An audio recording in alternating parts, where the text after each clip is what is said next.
আসসালামু আলাইকুম everyone, welcome back to Monalisa's cooking house. আশা করছি সবাই আল্লাহর রহমতে অনেক ভালো আছেন। তো বরাবরই নেই নিউ আরেকটি রেসিপি নিয়ে আমি আপনাদের সামনে প্রেজেন্ট হলাম। আমার আজকের রেসিপিটি হচ্ছে তরমুজের স্মুথি। এটা দেখতে যতটা না সুন্দর, খেতে কিন্তু আরও ভীষণ মজার। রেসিপি শুরুর আগে সবার কাছে আমার একটা রিকোয়েস্ট, যারা এখনো পর্যন্ত আমার চ্যানেল সাবস্ক্রাইব করেননি আর ফেসবুক পেজ ফলো করেনি, সাবস্ক্রাইব আর ফলো দিয়ে আমার সাথেই থাকবেন।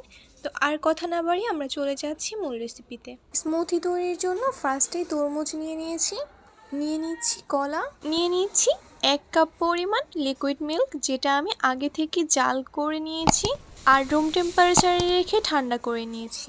তবে আপনারা চাইলে এখানে পাউডার মিল্কটা গলিয়েও ইউজ করতে পারেন। ব্লেন্ড করার সুবিধার্থে আমি এভাবে তরমুজগুলোকে টুকরা করে নিয়েছি। একটা ব্লেন্ডার জার নিয়ে নিয়েছি। এখন তরমুজগুলোকে এর মধ্যে ঢেলে নিচ্ছি।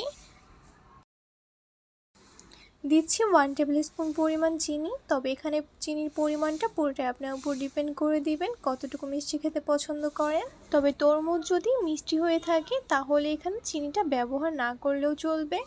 এবারে আমি একটা কলাকে এভাবে স্লাইস করে কেটে দিয়ে দিচ্ছি। এবারে এর মধ্যে দিয়ে দিয়েছি 1 কাপ পরিমাণ লিকুইড মিল্ক। আমার ব্লেন্ড করে নেওয়া ডান। এবারে জাস্ট পরিবেশনের পালা। আমি একটা জুস গ্লাসে সার্ভ করে নিচ্ছি।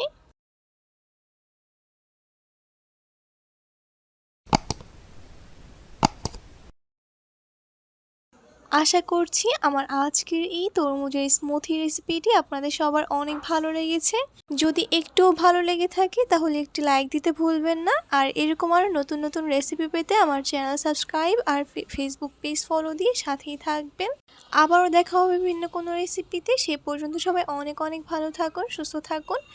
নিউ রেসিপি দেখার আমন্ত্রণ জানিয়ে আমি আজকের মতো এখানেই বিদায় জানাচ্ছি। আল্লাহ হাফিজ।